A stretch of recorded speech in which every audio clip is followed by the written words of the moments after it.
छत्तीसगढ़ से पहला रैंक कोई फीमेल कैंडिडेट लाएगी।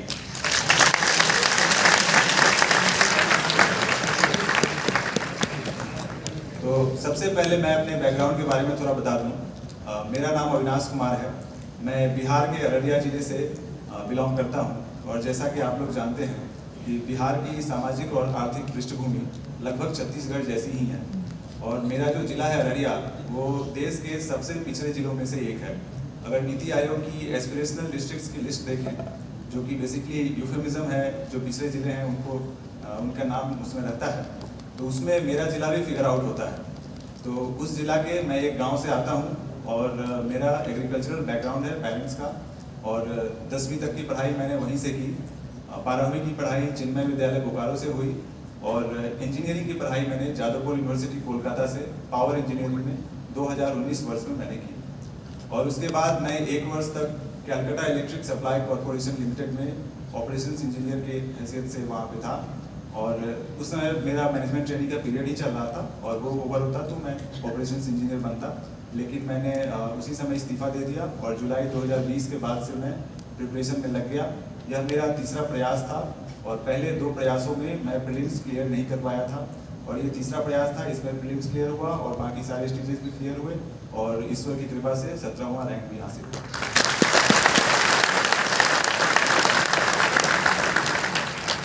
तो मुझे जो टॉपिक्स जयंत सर ने दिया है कि प्रीलिम्स के लिए और जॉब के साथ करना चाहिए तैयारी या जॉब के बिना, ये दोनों टॉपिक्स में मैं बात करूंगा।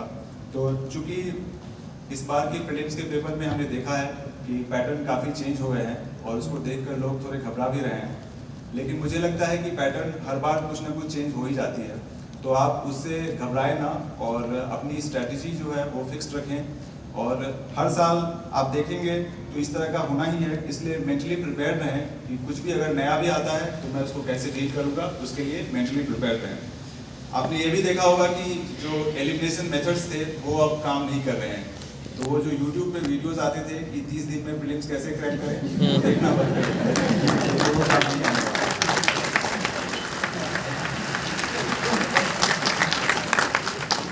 और जो डिस्ट्रीब्यूशन है क्वेश्चंस के डिफरेंट सब्जेक्ट से, वो भी अब वैरी करते रहते हैं, तो इसलिए बहुत ज़रूरी है कि आप किसी खास सब्जेक्ट्स कॉम्बिनेशन पर रिलाई ना करें, बल्कि जितने सारे सब्जेक्ट्स हैं सब पर अपनी पकड़ मजबूत करें।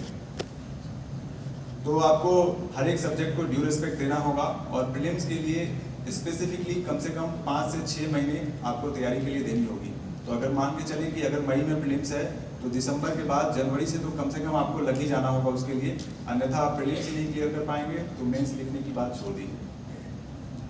और मैं कुछ मुख्य बिंदु पे बात करूंगा कि लोग प्रीलिम्स स्टेज पे क्यों अटक जाते हैं, और ये मेरी जो पर्सनल एक्सपीरियंस रही है उसके आधार पर मैं कहता हूँ। तो पहला तो ये कि लोग पहला अटेम्प्ट जल्दबाजी में दे देते हैं, जैसे कि मैंने जो अपना पहला अटेम्प्ट दिया था वो मैंने जॉब छोड़ी और उसके 2-3 महीने बाद ही मैं अपीयर हो गया था, तो उस बार तो मुझे फेल होना ही था। तो पहले इसके लिए आप प्रीलिम्स के लिए अच्छे से पहले तैयारी करें और फिर अटेम्प्ट दें।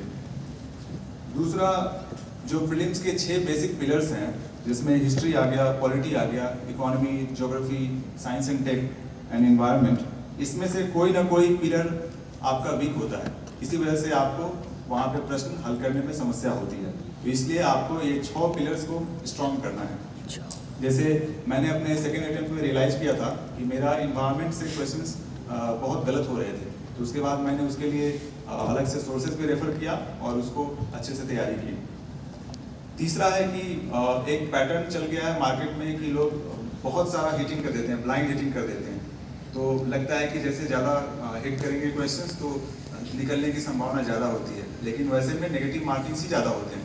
और ये मेरी सेकेंड अटेम्प्ट में प्रीलिम्स ना होने का सबसे बड़ा वजह यही था। मैंने 95 क्वेश्चंस अटेम्प्ट कर लिए थे और नेगेटिव मार्किंग बहुत ज़्यादा हो गई थी, इसके वजह से मैं प्रीलिम्स नहीं क्लियर कर पाया था। और जो 4th पॉइंट है वो मुझे लगता है कि करंट अफेयर्स पार्ट को इग्नोर करना, ये भी एक बहुत बड़ी गलती होती है। तो आप या तो कोई स्टैंडर्ड मैगजीन पकड़ लें या फिर न्यूज़पेपर पकड़ लें और वहाँ से करंट अफेयर्स को कवर करें, या फिर करंट अफेयर्स के लिए कोई क्लासेस भी ले सकते हैं। 5वीं पॉइंट जो मुझे लगता है कि अगर कोई स्टेट डिग्निटरीज हैं, जैसे प्राइम मिनिस्टर हैं, प्रेसिडेंट हैं, ये अगर किसी भी इवेंट में पार्टिसिपेट कर रहे हैं तो वो news prelims point of view से बहुत इंपॉर्टेंट हो जाती है। जैसे कि मैंने देखा था कि ऑनरेबल प्राइम मिनिस्टर ने स्टैच्यू ऑफ यूनिटी का उद्घाटन किया था तेलंगाना में, और उससे रिलेटेड रामानुजाचार्य जी की फिलॉसफी पे क्वेश्चन आ गई थी प्रीलिम्स में। तो आप इस पे फोकस रखना कि प्राइम मिनिस्टर से एसोसिएटेड या प्रेसिडेंट से एसोसिएटेड कोई भी न्यूज़ है तो उसको अच्छे से फॉलो करना और इन डेप्थ में जाना। और एक तो मैंने बता ही दिया कि 5-6 महीने आपको तैयारी करनी होती है प्रीलिम्स की। बहुत लोग हल्के में ले लेते हैं और सोचते हैं कि लास्ट के 2-3 महीने में प्रीलिम्स क्लियर कर लेंगे। और एक इस बार बहुत सारे कैंडिडेट्स को सीसेट में फंसना पड़ गया है। बहुत जो इंजीनियरिंग बैकग्राउंड से थे, मैथ्स बैकग्राउंड से थे, उन लोगों का भी सीसेट में फंस गया है। तो मुझे लगता है कि सीसेट के लिए भी आप प्रीवियस ईयर के क्वेश्चंस देखें और उसके अकॉर्डिंग अच्छे से तैयारी करें और उसको भी आप हल्के में ना लें। और टेस्ट पेपर्स को लेकर के मैं कहूँगा कि not practicing the test paper और over practicing the test paper, दोनों ही गलत है। आप ऑप्टिमम नंबर ऑफ टेस्ट दें, लगभग 2000 से 3000 क्वेश्चंस अगर आप सॉल्व करते हैं और उसको बार बार रिवाइज करते हैं तो in my opinion that is more than enough. नवा जो मुझे लगता है कि having unrealistic expectation from the prelims paper. बहुत सारे लोगों को लगता है कि जब पहली बार खास करके जाते हैं हम तो हमें लगता है कि 100 में से 60-70 प्रश्न तो कम से कम हमें आने ही चाहिए। लेकिन आप किन्हीं से भी पूछें जिनका प्रीलिम्स क्लियर हुआ है या फिर टॉपर से भी, तो वो बताएंगे कि मोस्टली पेपर में 40 क्वेश्चन ही ऐसे होते हैं जो कि आप अच्छी तरह से जानते हैं। बाकी में आपको थोड़ी अपनी एक्यूमुलेटेड नॉलेज यूज करनी पड़ती है, थोड़ा रिस्क भी खेलना पड़ता है और उसके बाद ही आपका वो कैलकुलेटेड रिस्क के साथ क्लियर होता है। और जो सबसे इम्पॉर्टेंट चीज़ है कि जब आप एग्जामिनेशन को नेगेटिव माइंडसेट के साथ अप्रोच करते हैं तो फिर आपका कभी क्लियर नहीं होगा। जब हमारी इनिशियल सेटबैक्स होती हैं तो हम आमतौर पर नेगेटिव हो जाते हैं, हम बहुत नकारात्मक तौर पे सोचने लगते हैं और लगता है कि शायद मेरे लिए एग्ज़ाम बना ही नहीं है। तो ऐसी परिस्थिति में अगर आप एग्ज़ाम देने जाएंगे तो वो कभी क्लियर नहीं होने वाला है। इसलिए सबसे पहले अपना माइंडसेट पॉजिटिव करें और ये मान कर चलें कि आपका एग्ज़ाम क्लियर होना ही है। आपने अच्छी तैयारी की है और आपने जितना समय लगता है उतना समय दिया है और ईमानदारी से मेहनत की है, और बाकी सब किस्मत के भरोसे और ईश्वर के भरोसे छोड़कर आप एग्ज़ाम देने जाएं और पॉजिटिव माइंडसेट के साथ जाएंगे तो ज़रूर क्लियर होगा। और ये प्रीलिम्स के बारे में मैंने बात की, और एक मैं बात करना चाहूँगा कि आप अगर जो वर्किंग एस्पिरेंट्स होंगे उनकी ये क्वेरी हो सकती है कि जॉब छोड़ के तैयारी करूँ या जॉब के साथ तैयारी करूँ। तो इसका कोई जनरल आंसर नहीं है, लेकिन मैं अपने एक्सपीरियंस से बताऊँगा कि मैं जब पावर प्लांट में जॉब करता था तो मैं कंट्रोल रूम में था। तो वहाँ पे आपके आसपास चारों तरफ अलार्म्स फ्लैश होते रहते हैं और कोई भी पैरामीटर चेंज हो तो उसके लिए आपको करेक्टिव एक्शन लेना होता है विद इन 30 सेकेंड्स और 1 मिनट। तो ऐसी चैलेंजिंग अगर आपकी जॉब है जहाँ पे आपकी मेंटल एनर्जी इन्वेस्ट होती हो और आपका अटेंशन दिन भर वहाँ लगा हुआ होता है, तो फिर आप घर आकर के पढ़ाई नहीं कर पाते हो क्योंकि आपकी एनर्जी ऑलरेडी एग्जॉस्टेड हो जाती है। तो अगर ऐसी परिस्थिति है तो फिर आपको जॉब छोड़ना पड़ सकता है। और एक चीज़ है कि the world is not a fair place. हम लोगों के पास बहुत सारे ऐसे लोग भी होंगे, वर्किंग एस्पिरेंट होंगे, जिनके ऊपर कई जिम्मेदारियां होंगी, किन्हीं के बूढ़े माँ बाप होंगे, बीमार होंगे, उनकी देखभाल करनी होगी। कोई ऐसे भी होंगे जो शादीशुदा होंगे, उनकी वाइफ होंगी या स्पाउस होंगे या फिर उनके बच्चे होंगे। तो ऐसी परिस्थिति में आपको ये भी देखना है कि आप अपनी रिस्पॉन्सिबिलिटी को साथ साथ निभाते हुए ही तैयारी करें। ज़्यादा से ज़्यादा क्या होगा, आप 1-2 वर्ष आपको एक्स्ट्रा लगेंगे, लेकिन रिस्पॉन्सिबिलिटी के साथ तैयारी करें। तो ये कुछ पॉइंटर्स मैं बेसिक बताना चाह रहा था। बाकी Q&A सेशन में आप अगर कुछ स्पेसिफिक पूछना चाहते हैं तो पूछ सकते हैं। एक बार पुनः आप सभी लोगों का धन्यवाद और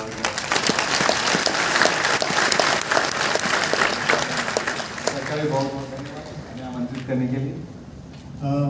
थैंक यू। मैं बस ये पूछना चाहता हूँ कि जब हम लोग ऐसी कोई परीक्षा देते हैं तो हमेशा एक जो नॉर्मल व्यक्ति होता है उसको एक थोड़ा डर रहता है कि मैं यार फेल तो नहीं हो जाऊँगा, या फिर हो सकता है मेरे अटेम्प्ट एग्जॉस्ट हो जाए और मैं कभी क्लियर ही ना कर पाऊँ। तो आपके मन में भी कभी ऐसा, क्योंकि 2 बार आप प्रीलिम फेल हो चुके थे आपने बताया, तो फेल शब्द बोलना भी जब सक्सेसफुल हो जाते हो तो आप बोलते हो कि मैंने 2 अटेम्प्ट मेरे मिस किए और एक सीढ़ी था, 2 सीढ़ी आप जब फेल मिस किए तो आपको क्या लगता है कि इस समय में आपको हमारा खुद का मेंटल बैलेंस कैसे मेंटेन करना चाहिए, या फिर ये जो डर आता है इसको भगाने के लिए या फिर इससे ओवरकम करने के लिए क्या कोशिश करनी चाहिए? तो मेरे साथ भी ऐसा होता था। मुझे लगता था कि मैंने जॉब वॉब छोड़ करके मैं आ गया हूँ इधर और मेरा ड्रीम्स नहीं हो रहा, तो पता नहीं आगे क्या होगा।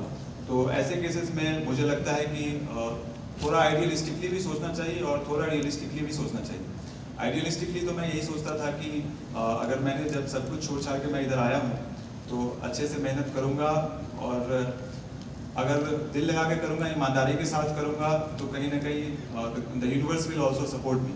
मुझे यही लगता था, तो उसके साथ मैं बढ़ता था। और रियलिस्टिकली एक और कहीं ना कहीं प्लान भी माइंड में था ही कि अगर इस बार अगर मेरा नहीं होता तो अदर जो गवर्नमेंट एग्जाम्स होते हैं उन सब में मैं अप्लाई करता, ताकि एक थोड़े समय के लिए कुछ स्टेबिलिटी मिल जाती और उसके बाद फिर मैं अपने अटेम्प्ट्स देते रहता जब तक ये एग्जॉस्ट ना हो जाए।